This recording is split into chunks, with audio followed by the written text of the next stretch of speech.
Ladies and gentlemen, good day and welcome to the Q3 and 9 months FY25 earnings conference call of Pearl Global Industries Ltd.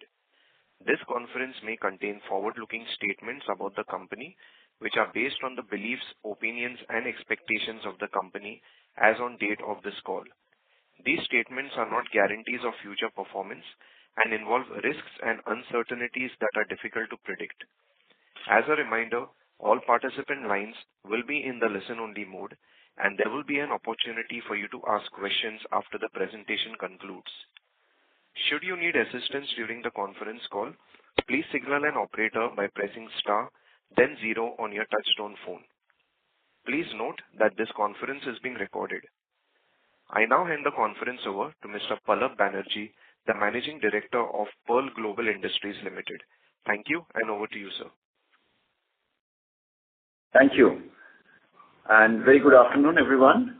I welcome you to our Q3 and the 9 month of financial year 25 earnings conference call. Along with me, we have our Group CFO, Mr. Sanjay Gandhi, and the Strategic Growth Advisors, our Investor Relations. I hope all of you have had a chance to go through our results and investor presentation uploaded on the exchange and our company website. I am pleased to report that the growth momentum we have built in the first half of the fiscal year further carried forward in the quarter 3, helping us achieving a highest consolidated quarter 3 and the 9 months revenue, adjusted EBITDA and the profitability. During the 9 months of financial year 25, we experienced a 28.1% increase in consolidated revenue.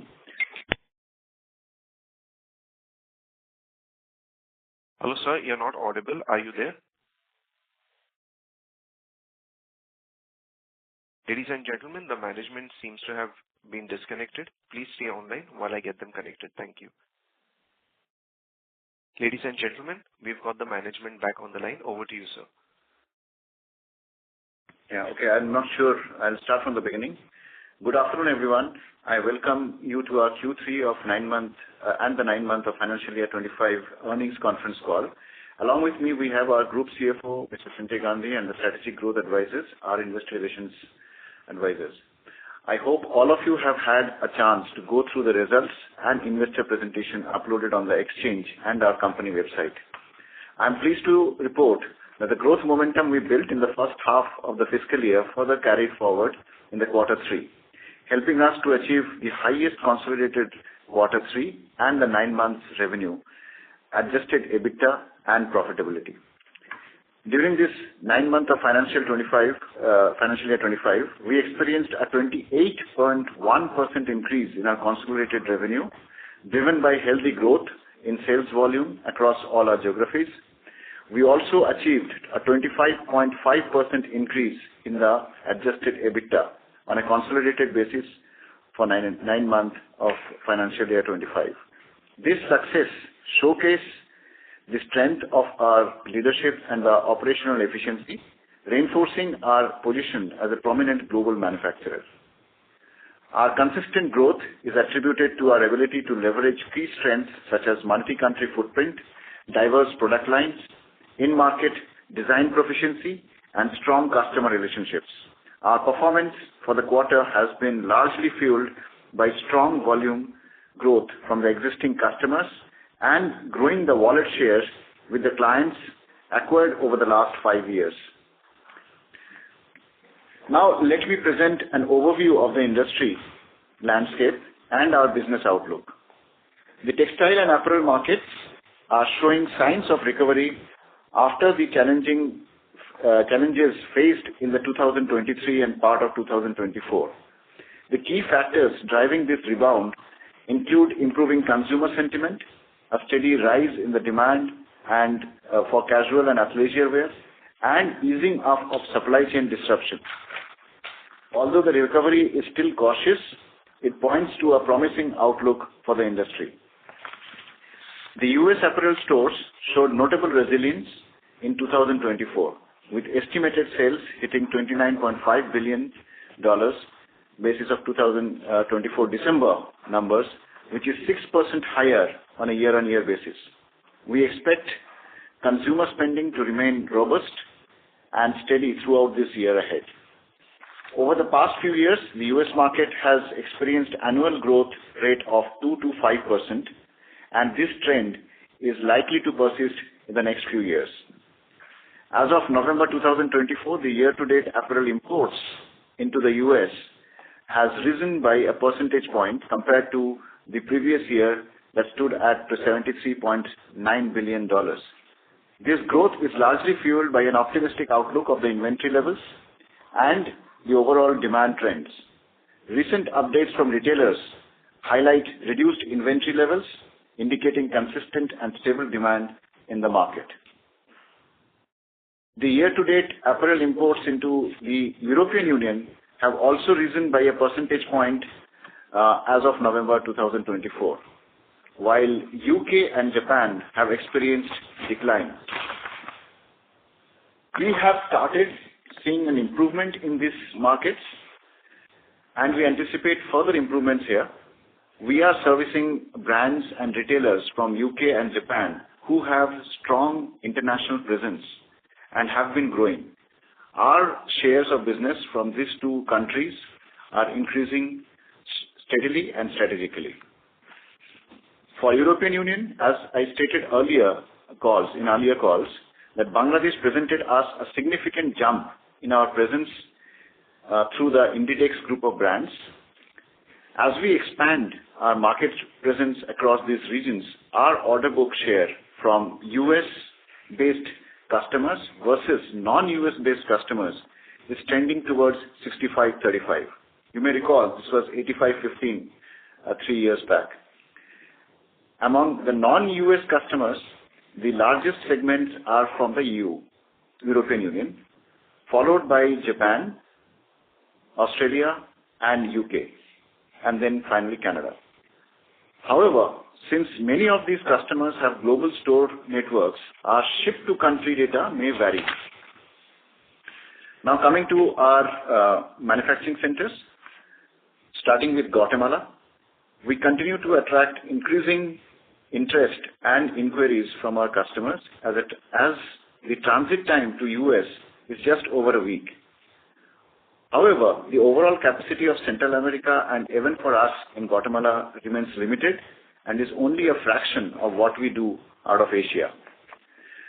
During the quarter which has gone by, we did see some impact in the region's performance as we have incurred additional cost in operations at Guatemala facility, as we have increased our production lines to up to 12 lines now, which is operational, which further demands additional manpower, employing business heads, training cost, etc. Looking ahead, we expect a significant improvement in this Guatemala facility by next year, with a cash break-even point anticipated. The two key factors driving this positive outlook are: one, appointing of an experienced professional to head this operation. Earlier, our minority partner was duplicating this role. And the second point is onboarding of a marquee customer whose production has started already. It's a year-round buy that this customer is doing with us, and we have seen significant better initial results. Now moving on to the next country, Bangladesh. In the initial part of last quarter, Bangladesh underwent a period of unrest, followed by a change in government, and had faced a curfew shutdown. Those of you tracking the apparel export figures of Bangladesh may have noticed that it is forecasted to be anywhere between flat to last year or -7%. Despite the political unrest that ensued in 2024 till the month of August, we continued to witness highest shipments volumes during this period from our factories and with zero delays in our deliveries. We are happy to share that their growth momentum continued in the Q3 as well. We have reported a robust performance from our Bangladesh operations, and our order book continues to be very strong. We are confident of improved performance from this region in the coming quarters as well. Currently, all our facilities are running at optimum utilization, and we are seeing a greater willingness amongst our partners' factories for even greater collaboration with us. Our European Union and UK customers are keen to strategically guide and support us in this growth journey.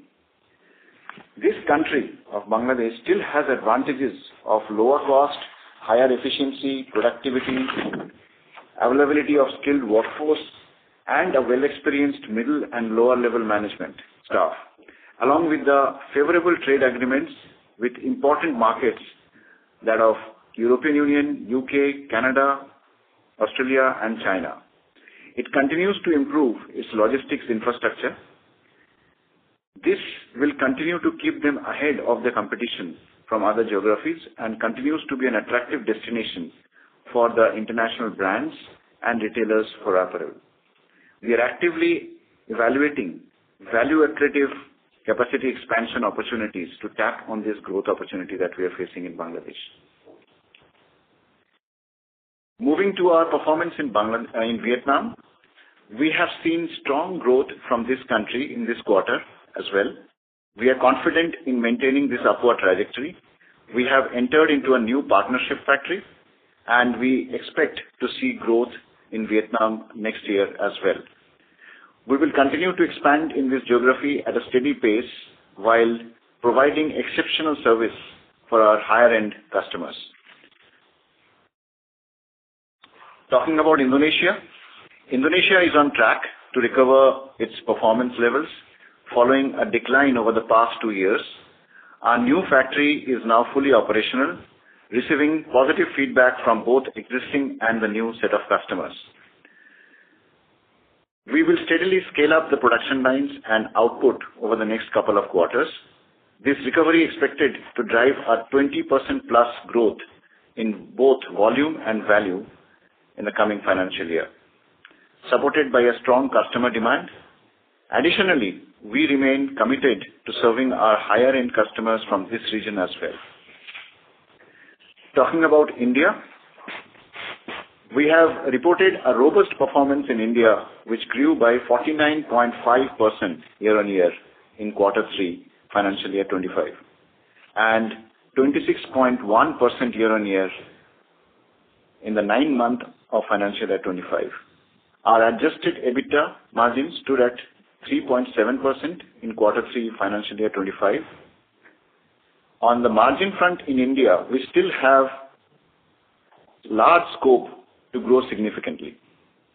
We augmented our capacities in our existing facilities in metros of Gurgaon, Bangalore, and Chennai over the last 10 to 12 months, and we are further in process of adding newer capacities in the Tier 2 cities of Muzaffarpur in Bihar as our own factory, and in Bhubaneswar as a partnership factory.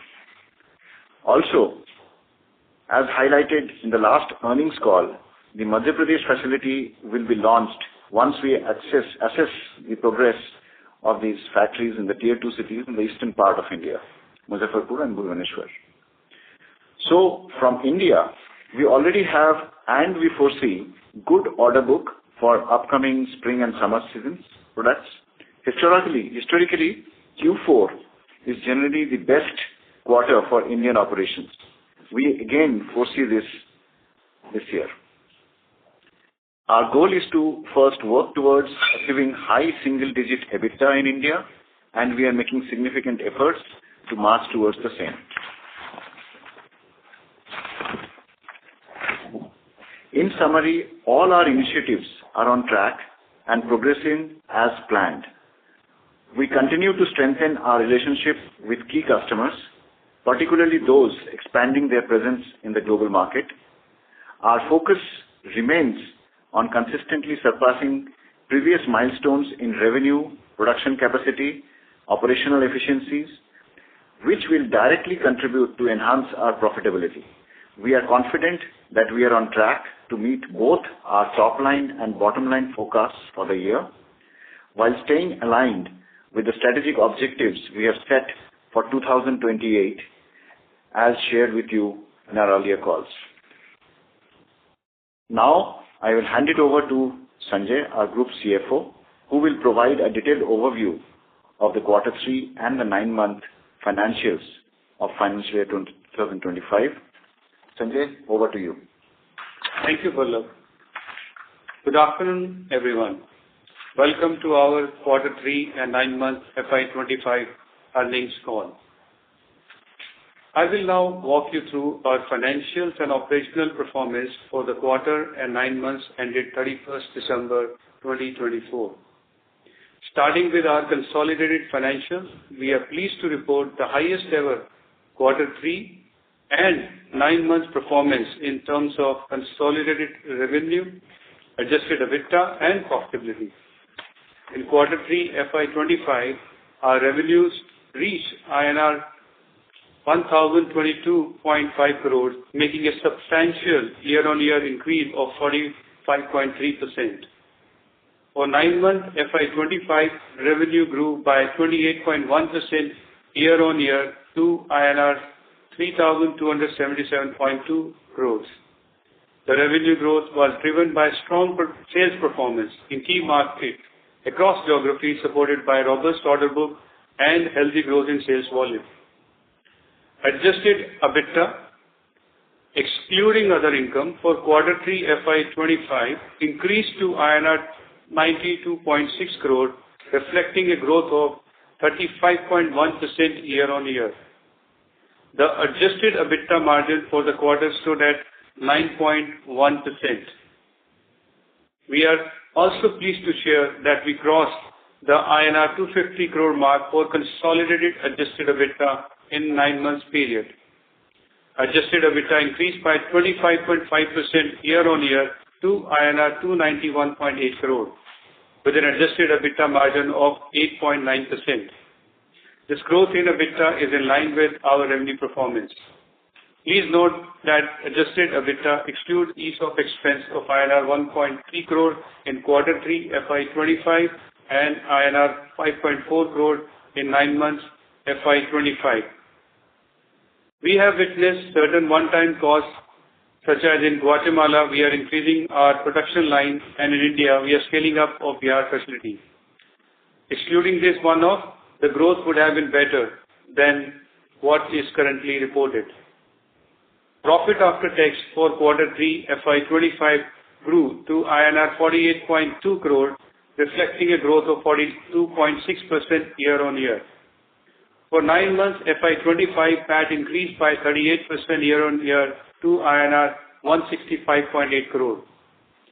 Happy to share that adjusted PBT and PAT has almost touched the level of financial year 24 in the 9 months period itself.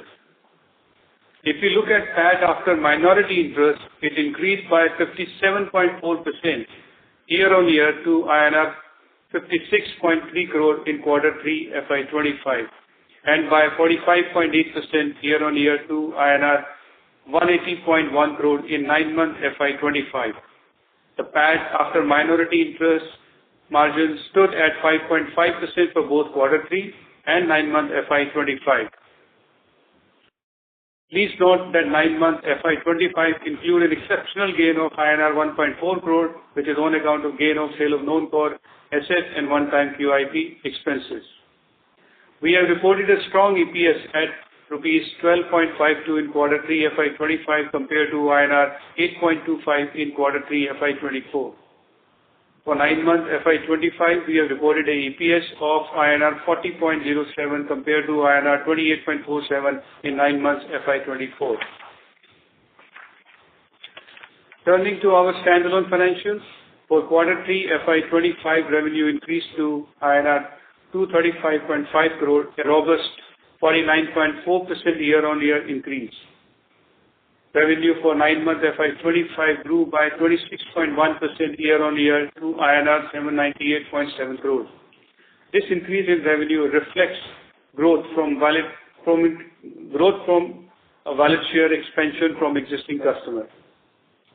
Adjusted EBITDA, excluding other income for Quarter 3 FY25, improved to INR 8.6 crore compared to a loss of INR 0.8 crore in Quarter 3 FY24. With a margin of 3.7%. For 9 months, however, adjusted EBITDA declined by 9% to INR 26.1 crore with a margin of 3.3%. PAT for quarter 3 FY25 grew by 18.3% to INR 4.2 crore. For 9 months, FY25 PAT increased substantially by 93.8% on year-on-year to INR 31.7 crore. Please note that 9-month FY25 include an exceptional gain of INR 2 crore. We have reported EPS at INR 0.93 in quarter 3 FY25 compared to INR 0.82 in quarter 3 FY24. For 9-month FY25, we have reported a strong EPS of INR 7.04 compared to INR 3.77 in 9-month FY24. Our product portfolio in India is heavily oriented towards summer and spring season, with quarter 4 expected to be the strongest quarter. India has considerable potential for growth. With capacity utilization projected to rise, we are fully prepared for these expansion opportunities. In India, as we have highlighted in our earlier call as well, we are investing INR 35 crore approximately in total capital expenditure in Bihar, with approximately INR 22 crore allocated to phase 1, which will be capitalized by March-April. The facility currently operates 100 machines, and additional 300 plus machines will be operational by March-April. Our Bangladesh operations continue to demonstrate strong performance with all our factory running at optimal utilization. With strong order book in hand, we are confident of continued improved performance of the region in the foreseeable future. We are actively evaluating value-accretive capacity expansion opportunities. We are receiving many queries from partnerships in the region, and we are actively evaluating the opportunities. Once the diligence is completed, we'll be evaluating final capex requirement by end of quarter 4 of the early quarter 1 FY26.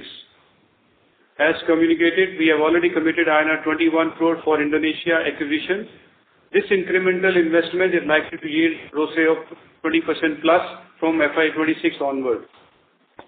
In Vietnam, we have entered into long-term arrangement with existing partnership factory.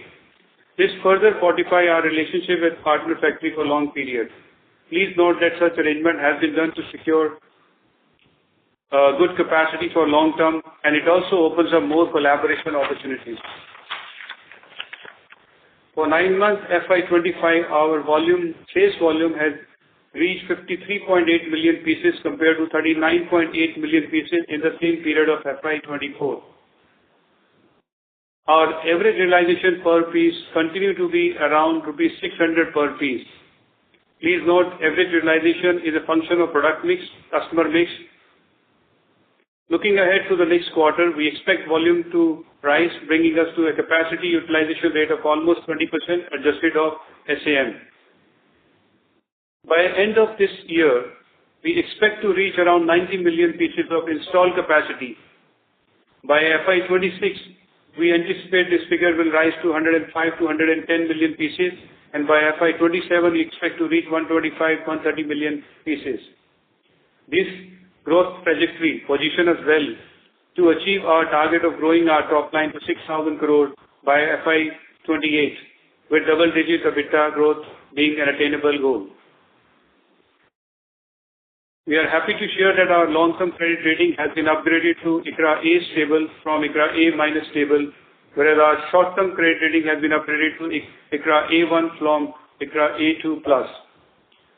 The rating upgrade was on the back of a couple of factors such as healthy performance in H1 FY25, comfortable return metrics, multinational presence, and improved debt to operating profit ratios, etc. This results into lower borrowing cost and easy access to new credit lines. To summarize, we have delivered a robust performance in 9 months FY25, combined with a strong and diverse customer base as well as our broad geographical presence. We are well positioned for continued growth in the year ahead. We can now open for question and answers. Thank you. Thank you, sir. We will now begin with the question and answer session. Anyone who wishes to ask a question may press star and 1 on their touchtone telephone. If you wish to remove yourself from the question queue, you may press star and 2. Participants are requested to use handsets while asking a question. Ladies and gentlemen, we will wait for a moment while the question queue assembles.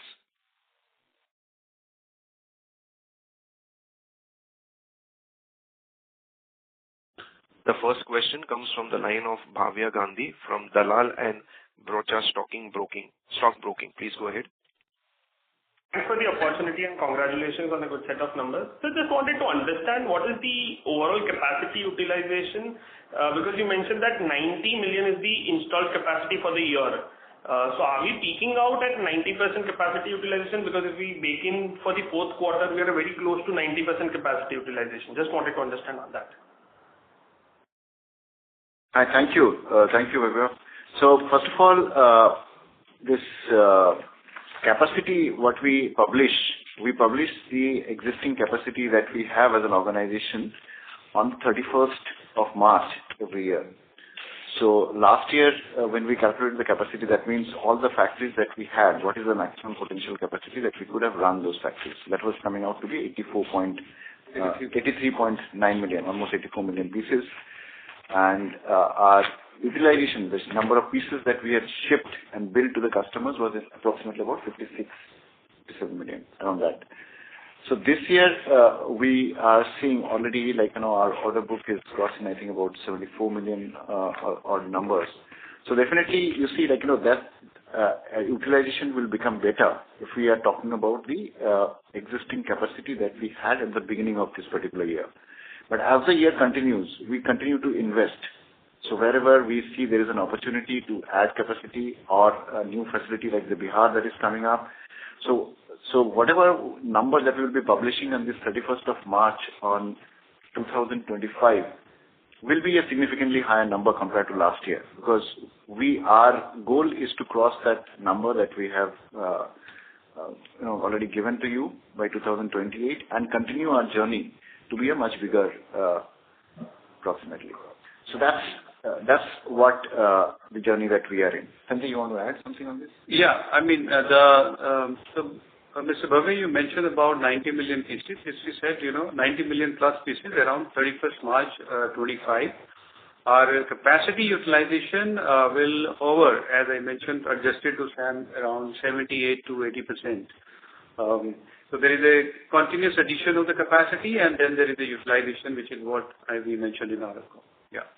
Right. Got it. And sir, because on the lower base, on a YOY basis, we've seen a big volume growth of 66%. But next year onwards, once the inventory gets rationalized, when it comes to US markets also, so will we still maintain, like a double-digit sort of volume growth here on also? I understand that we're building capacity, but from a demand perspective, if you can throw some light. See, how we are creating demand is increasing the wallet share of our existing customers that we have added earlier, till date, whatever customer that we have. Wherever we see that the customer is going strong, we are definitely trying to grab more and more wallet share of that customer. And at the same time, we are also finding out the new customers, like who we think are the players for the future. As we become a growing company, we look forward to the growing customers, like who are financially sound and have a good, strong future, what we see from our understanding in terms of how they are capturing the market or how they are performing. So that exercise continues parallelly. So definitely, we are not into, typically a commodity marketing, which depends on the market size, how it grows and how it shrinks.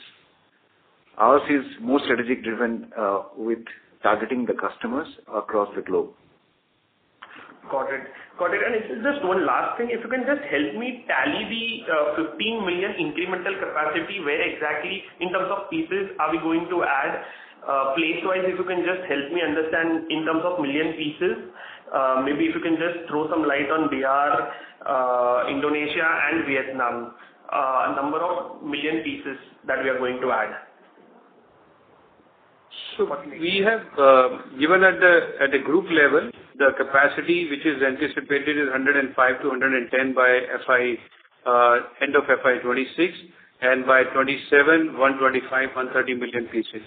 Now, as far as geographical mix is concerned, it will, as I mentioned earlier, there are many opportunities which are under diligence. The main criteria is to really see how to maximize the return on capital employed, and if that is in Bangladesh or Vietnam or Indonesia or India, will be accordingly evaluated and implemented. As soon as we keep committing CapEx in across geography, we'll keep updating. As we mentioned that Bihar we have done here, Indonesia we are acquiring the stake. It will have an incremental impact, not on the capacity, but the earning growth will be there, which will be accretive to the shareholder and to the PGIL. And so like that, we'll keep updating you on the capacity as it gets added. If I have to, as far as the geographical split is concerned, if you have to give you a little bit broader idea in terms of which geography will be bigger than the others, then yes, the maximum growth you will see is from Bangladesh, India, or India, Bangladesh, this kind of countries, followed by Vietnam and then Indonesia. So that's the kind of preference that we are having. Great, sir. And thank you and all the best. That's it from my end. I'll get back into you. Thank you. Thank you. The next question comes from the line of Arnav Sakuja from Ambit. Please go ahead. Hi. Thanks for taking my question. So I just wanted to know, so was there any impact of the rupee depreciation for our company? If so, how does this impact us? So we have entire export from India. We are not importing any fabric in India. I mean, it is a very minuscule level. So the depreciation of currency is only benefit us in improving the top line and the bottom line. We have a hedging strategy, but we are taking a hedging forward cover in a very calibrated manner. And we take, some 20-30% of the order book get hedged. The rest, because of the depreciation in the currency, is kept open, which result in a higher realization for us, and hence a higher exchange gain and everything. So it is only a favorable impact as far as the rupee depreciation is concerned for us. Okay, thank you. And I was also noticing that, we had a year-on-year fall in the gross margin. So what was the main reason for this? Was it just a product mix or something along those lines? So I guess you're referring to quarter number? Yeah, quarter 3, yeah. Yeah. So the gross margin is a mix of a product mix. If you see if the gross margin is coming down, so is the case with the manufacturing cost also comes down. So the resulting EBITDA remains almost at the same level, or it improves only. So overall, when we look at a product, I mean, one is the gross margin, then the gross contribution, I would say. So the gross contribution has come down. I would say the gross profit margin is written from 56.68 to 50.50%. The gross margin, which is after the manufacturing cost, has remained the same. Because the manufacturing cost has come down, because the product mix has changed, the number of minutes or the hour required to produce that style has really come down, hence the lesser manufacturing cost. So we got to see the gross margin level, not at the gross contribution level, when we look at a product mix and everything. But yes, it is a function of the product mix. The gross contribution, which is reflected in the gross profit margin, get changed accordingly. Okay. Thanks for answering my question. Thank you. A reminder to all participants, please press star and 1 to ask a question. The next question comes from the line of Vignesh Iyer from Sequent Investments. Please go ahead. Hello, sir. Thank you for the opportunity. So my first question is on the line of the expansion that we are seeing from 90 million pieces to 130 million pieces. So I wanted to know what is the total estimated CapEx that we need to incur over the period of next 2 to 3 years to reach this 130 million pieces. And does this 130 million number include the tie-up that we have done in Vietnam recently with the batteries? So I wanted to know, or is it exclusively our capacity that we are going to put? Okay. So thank you. That's a good question. So what we did is 2024 February, we presented a plan that where we will be by 2028 financial year end. Of course, this is just a snapshot of one particular period. Our aim is to grow further, definitely. But just to give a horizon, at 2028 financial year end, where we should be. So on that basis, what we saw that our capacity by that year end should be in that range of about 130 million pieces across the globe. So that's the snapshot that we had prepared. And since then, anything that we are doing, like all the expansion, whether in the existing factories, also what we are doing is in terms of additional factories. Both are a part of that journey itself. And the Vietnam collaboration that we have done is part of that strategy itself. Oh, okay. Any number? I mean, maybe you might not be able to give the number till 130 million pieces, but any number for this quarter 4 plus FY26 on the capex side? So the capex, quarter 4, we mentioned that, we have already committed one capex of 35 crore. Plus we are also, I'm talking about a growth capex right now. There are other capex also which are being incurred, like we are doing capex for renewable energy, solar energy setup in India, about close to $1 million. That I'm not mentioning as of now. In terms of the growth capex, 35 crore is what is committed here, and then we have committed certain commitment amount with the partnership factory in Vietnam. There are capex under evaluation in Bangladesh. I mentioned in my commentary that, by end of this quarter or early next year, first quarter, that means April or May, we should be able to crystallize the final amount of capex which will be committed for implementation. As I mentioned, if you look at the installation, the capacity, how it is increasing, it is expected that large part of capex will be committed in FY26, which will take us to 125 to 130 million pieces capacity. Yeah. Okay. Just one question from my side. So I wanted to understand what is our total forex gain that we made in quarter 3 FY25, and wanted to know, is it accounted as part of adjusting the finance cost? Because if I understand it right, in other income, we have not reported the same, right? So forex exchange gain get reported in other income only. It is not included in EBITDA. That's point number one. As far as the forex hedging accounting, there is a principle which follow, whereby, when there is a detailed accounting standard, we are following it up. So the forex gain has two legs. One, it goes in the sales figure. The second, which is not directly relatable, cannot have a direct contract with the sales realization. It goes as a part of other income. So this gain which is coming is a part of other income only. So what is the number? Total number. Because your notes to finance, number 5 only highlights the dividend that you have received from a foreign subsidiary in other income. The other breakup was not given, so that's why. Yeah, so there is a realized and unrealized which is there. I think we can take it offline to really make you explain you where the numbers are lying, and that can be added. But our annual report with complete notes to account has all the details, which is how much is the gain coming and where it is lying in that way. We can explain your number in little later also as a complete our accounting on foreign exchange gain and foreign exchange translation as well. Okay, sir.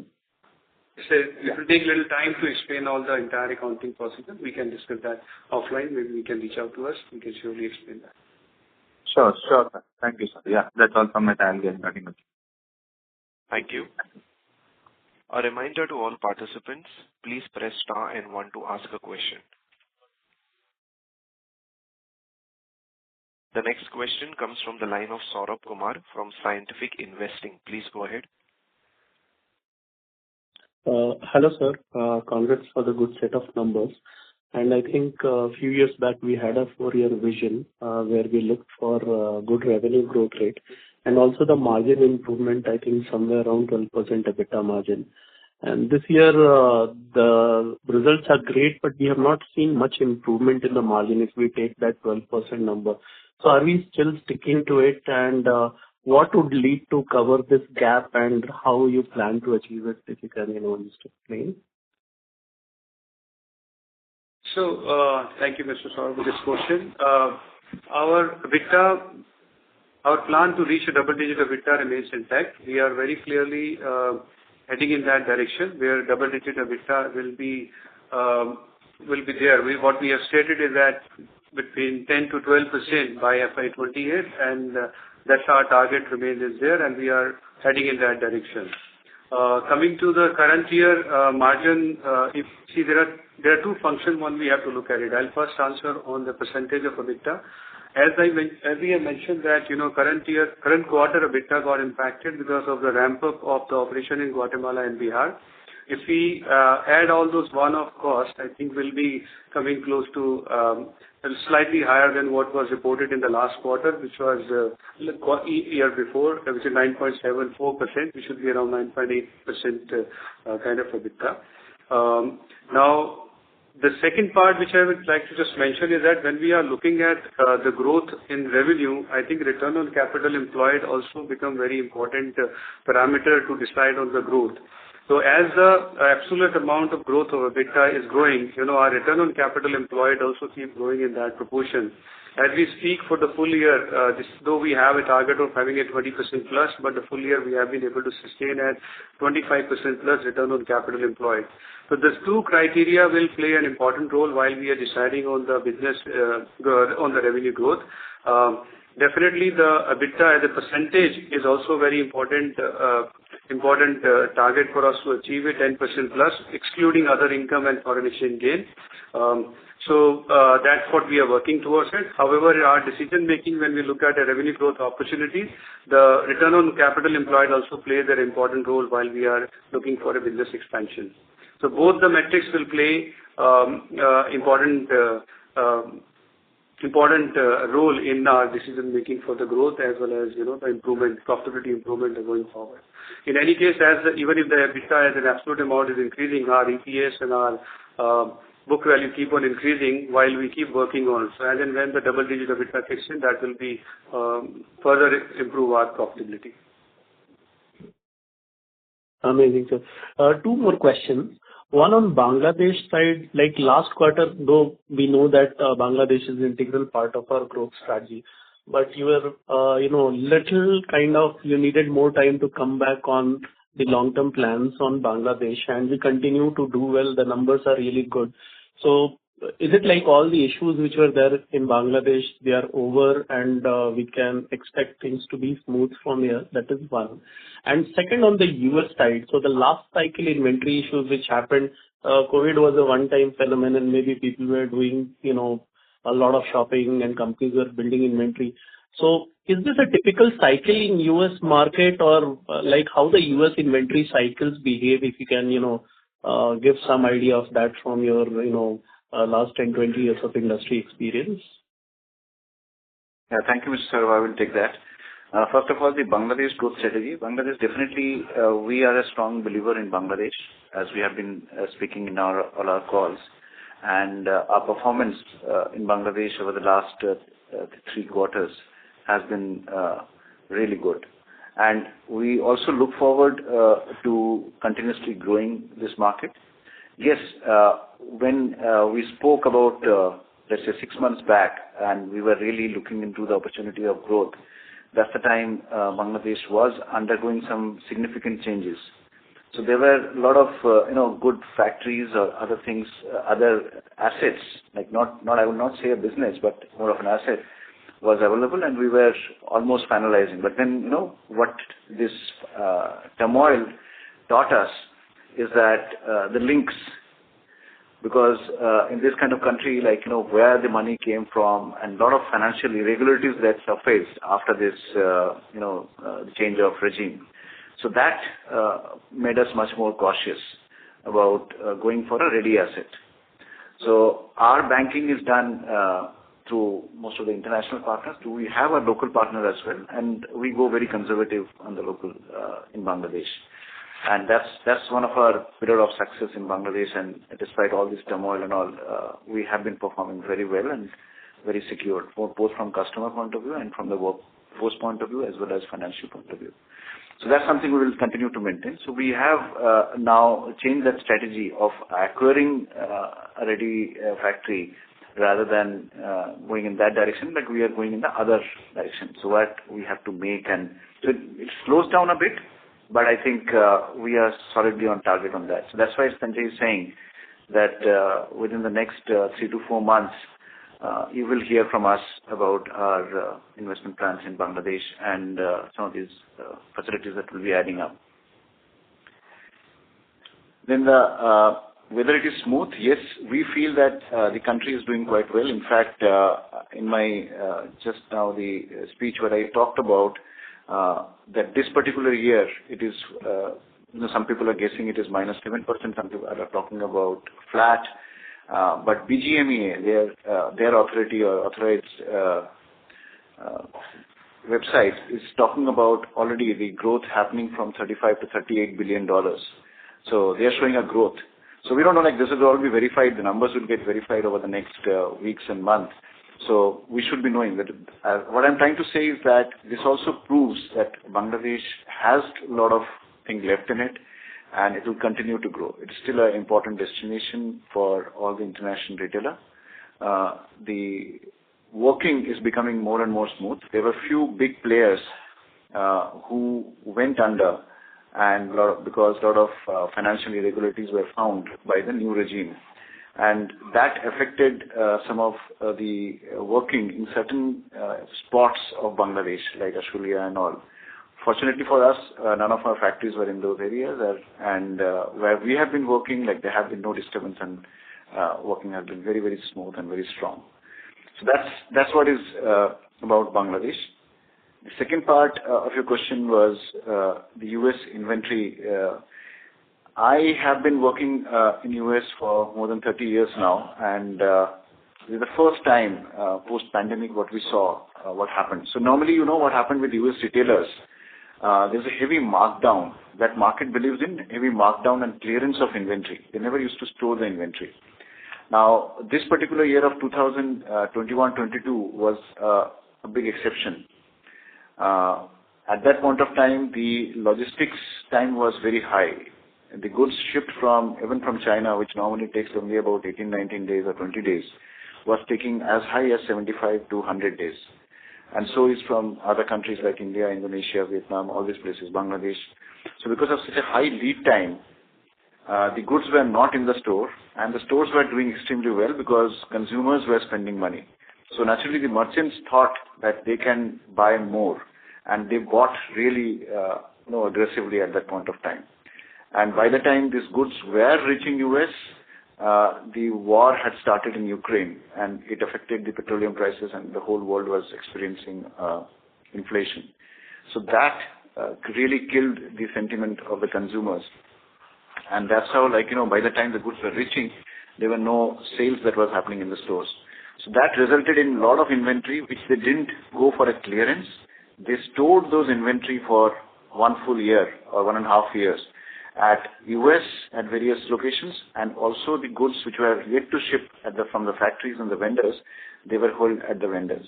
So that's how this whole inventory situation got created in the first place in that year, and which got, I think, now fortunately cleared. And I don't see this will be this is such a exceptional, I would say, event that I saw in 30 years. I don't think it will be happening so soon again. Does that answer both of your questions? Yeah. Thanks for such a detailed and candid reply, sir, and wish you all the best. Thank you. Thank you. A reminder to all participants, please press star and 1 to ask a question. The next question comes from the line of Kunal Bhatia from Dalal & Broacha. Please go ahead. Yes, sir. Thanks for the opportunity, and congratulations on a very good set of numbers. Sir, I just had one question in regards to the previous participant. So what was the volume growth in case of Bangladesh this time? And how much of it would you consider it as a one-off because of the unrest? And what is a more sustainable volume growth in case of Bangladesh we could do? So Bangladesh as a country, I was saying that the numbers are getting published from January to December. You see, Bangladesh, we all knew were in the $45 billion mark till year before last. And then, interestingly, what happened was in Bangladesh, the bank said, where is this $45 billion? We didn't receive the money. If the country has exported that much of goods, then that much of money would have come in. So that's how all these things started happening in Bangladesh. And now that number got revised. That means the incoming of the money was pegged at $35 billion in 2023, officially by Bangladeshi authorities. So this year, if you go to their website, if you go to their bgma.com, you will see that number they're publishing is 38 billion. So that means they are claiming that the overall number of the country has grown despite this turmoil that has happened, political turmoil that we have seen in Bangladesh. In regards to Pearl, what we are seeing is we have grown significantly. If I look at the numbers, it will be high 30s that we are growing.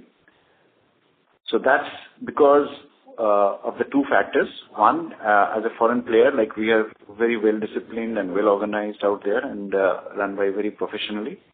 And second part is that there were some of these big players, really big players, the biggest of the players in Bangladesh, who had financial irregularities and had to shut down their operations or significantly went down. So the customers, mainly the European customers who get the GSP benefit, they had a choice either to move out their business from Bangladesh and take to other countries. Now, which are the other countries? If they go to Cambodia, they get the same GSP benefit, that means 10% duty when they get goods land in the European countries or UK country. Whereas if they come to countries like India or Vietnam, they pay an extra duty of 10%. So naturally, their choice was to place the business with some other vendor, which is a much more stable vendor. And that's where, people like us got the benefit. And similarly, not only us, there are other benefit people also have grown significantly this year in Bangladesh. So that's what has happened. So yes, in a nutshell, our business has been up more than 30 plus and a high 30s, I would say. And sir, this would be more volume driven, right? Volume, yeah, of course. Volume means number and dollars both. Yeah. And sir, how much of this you expect to continue? Meaning, come next year, do you believe that there is a higher proportion of one-off in this quarter, or you believe now this is the new normal? So that is something our overall strategy, as I just mentioned earlier. So we are talking of wallet share with the existing customers, and also we are inputting newer customers and then aggressively growing with them. By the virtue of our design strength, we have a strong design presence in countries like Spain and Europe and UK. So we are definitely capitalizing on that. So because of this, we will be, also adding new customers and growing the wallet share of the existing customers. So that is independent of what is happening in the country or what is happening, as a, macro factor in those regions. So we definitely are putting all our strategies in place to have that growth. So that's why we will continue to have a growth. It may not be this kind of, significant jump, but there will be continuous growth. So that if you remember, always we say that all our strategies have been built on a cumulative growth of at least the top line should be going in the rate of 15% or plus. True. Right. And thank you so much for this, sir. And how much would be the 9-month growth for Bangladesh? You are referring to Pearl numbers? Yeah, Pearl. Yeah. Yeah. So this is what Pallab mentioned in high of 30s. That's what the volume growth has been there. Yeah. Okay. Fine, sir. Thank you. Thank you. The next question comes from the line of Saurabh Dole from True Beacon Investment Advisors. Please go ahead. Yeah, so thank you so much for the call and congratulations. I just have one question.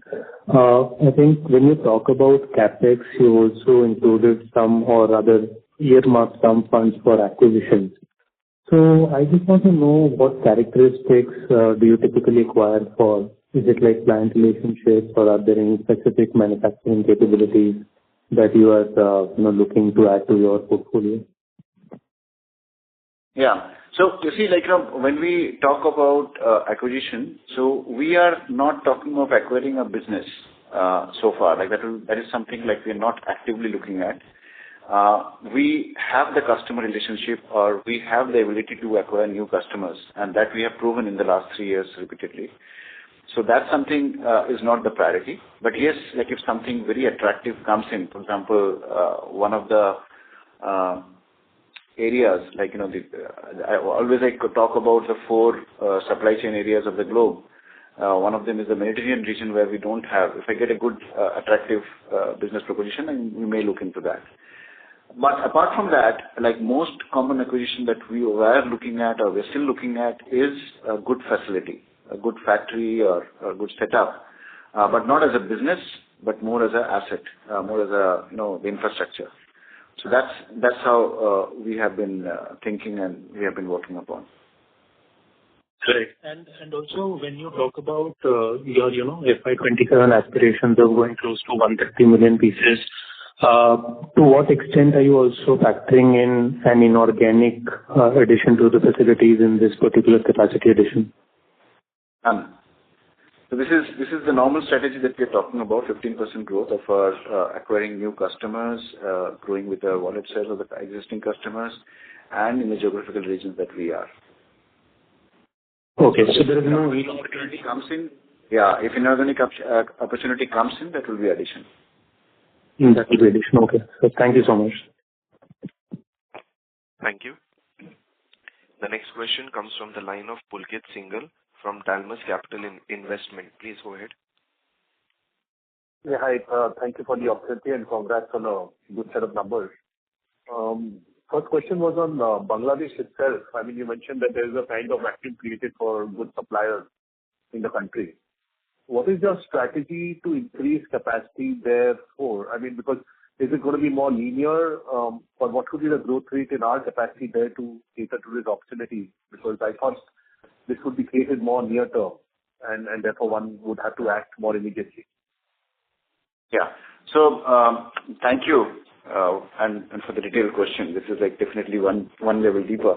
So as you know that we work on both models in country like Bangladesh, where we have our own facility and the partnership facilities.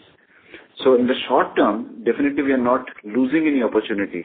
We are capitalizing on the partnership facilities that is available to us. In fact, as this turmoil happened, and as this financial irregularities comes out more and more, coming out of the cupboard, I would say. So naturally, a lot of these financial, the partners that we work with, where we book our capacities, they were more secured with us, and with time, as they got to know that this is a better safe haven or safe player to bet on. So they have been giving us more and more capacities and attractive rates. So that's something we could capitalize in the short run. And in the long run, definitely, what happens is we take the business, certain European brands who are also in problems. So they are more flexible at this point of time. They're partnering.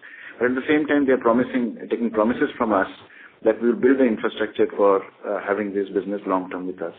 So that's how it goes hand in hand. So we get the assurance, we get the business, and then we can invest. That's the luxury that we had in this case. So are there contracts in place that allow you to kind of build factories and do it more linearly over the next 3-4 years? I mean, is that something, or just a verbal commitment? From the customers? Yes. So customer basically, it's depending on the relationship. Normally, a customer very rarely would give a written contract, but once we are in terms of strategically giving them the benefits or understanding their need and servicing it, that commitment starts coming in. Not a legal contract, but more of the relationship contract that we continue to get. So the forecast for the next 3 years is available to us. The kind of programs that will be coming is available to us. So those are the things on the basis of which we can take this call much more securely. Understood. And secondly, I mean, on the capacity front, you're talking about 125 to 130 million in 2 years. From a 90 million base, that translates to almost a 40% kind of growth over 2 years. in terms of capacity, 40% plus. Is that the kind of growth rate you are expecting for the business as well, so that the utilization remains at the same level? Yeah. So the only difference, only point that I will add out here is 2028 is our not end goal. So 2028, 31st of March, we would have a runway with us of a capacity of 135 million.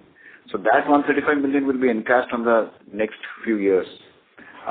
Because what we did was, we are keeping that assumption, whatever capacity that we have in hand, we'll continue to use about 80%, which is currently what we see is the, healthy balance that we are seeing, repeatedly.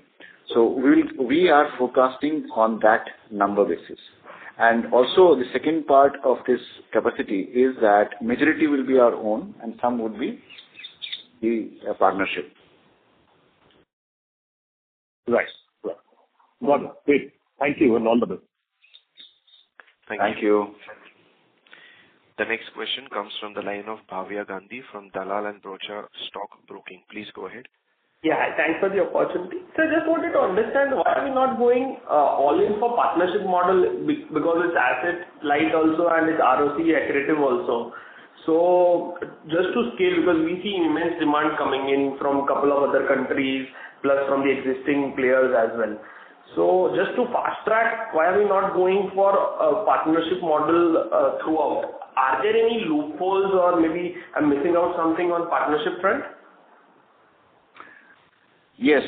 So see, partnership, as we had stated earlier also, we would like to keep about 15% approximately and can jump up in the short run, maybe 25% as well. That's the kind of, opportunistic approach that we want to keep. We are in a business of, manufacturing on our own mostly. And wherever the partnership also, what we are doing, we are completely responsible for those factories, their compliances, their manufacturing. It is just not subcontracting or just not, sourcing.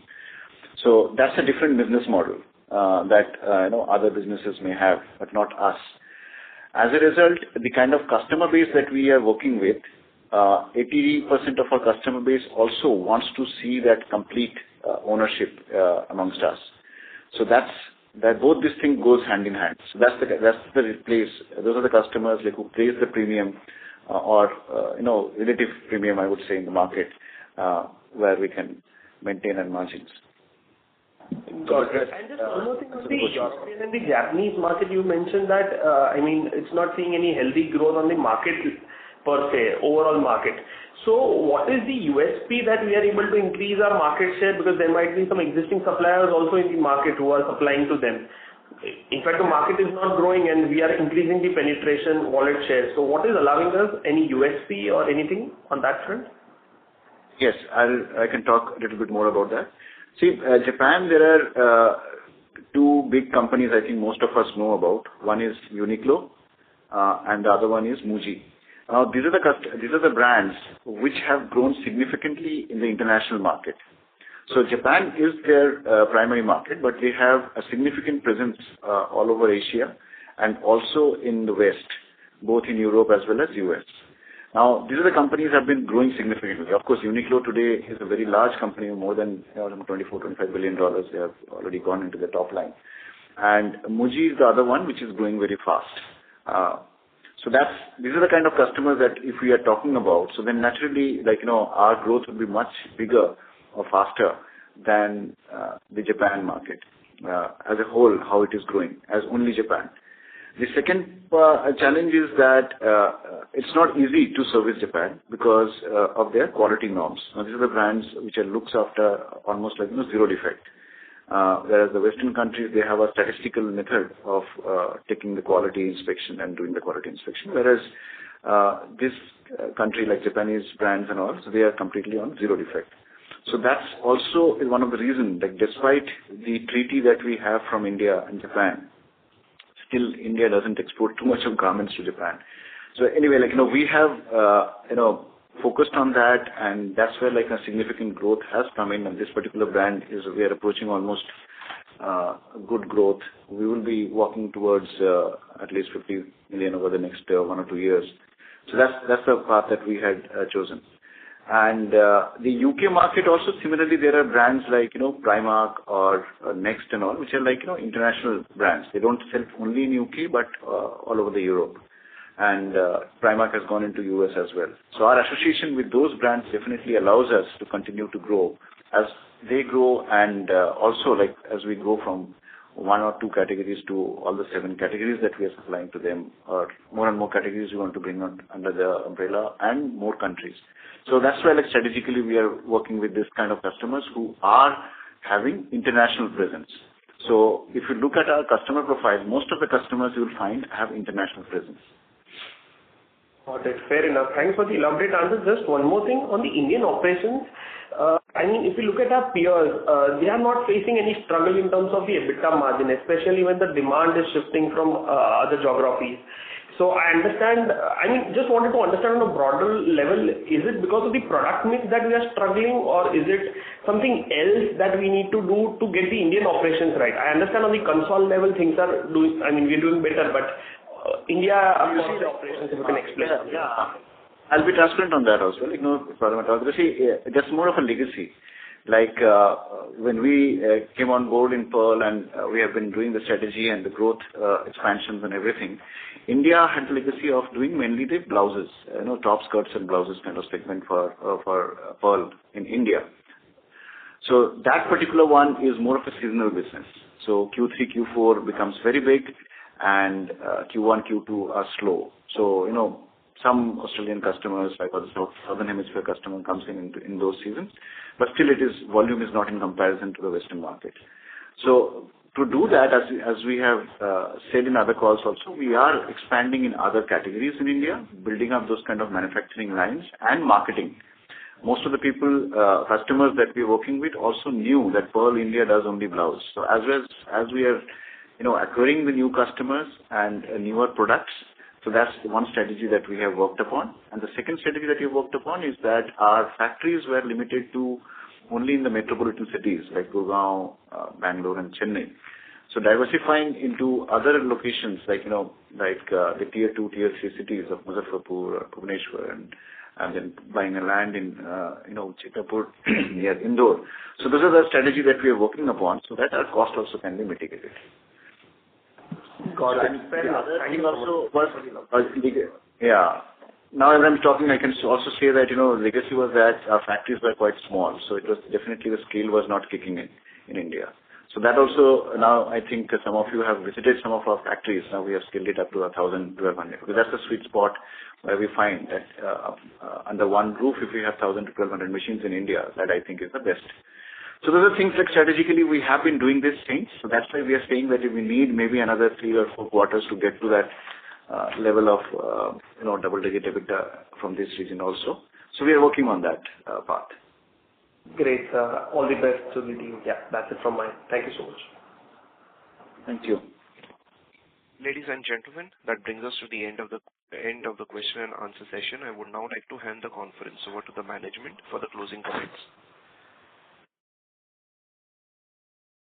Yeah, thank you very much.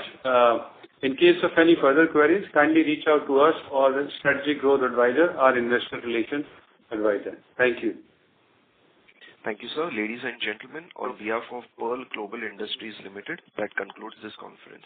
You may now disconnect your lines.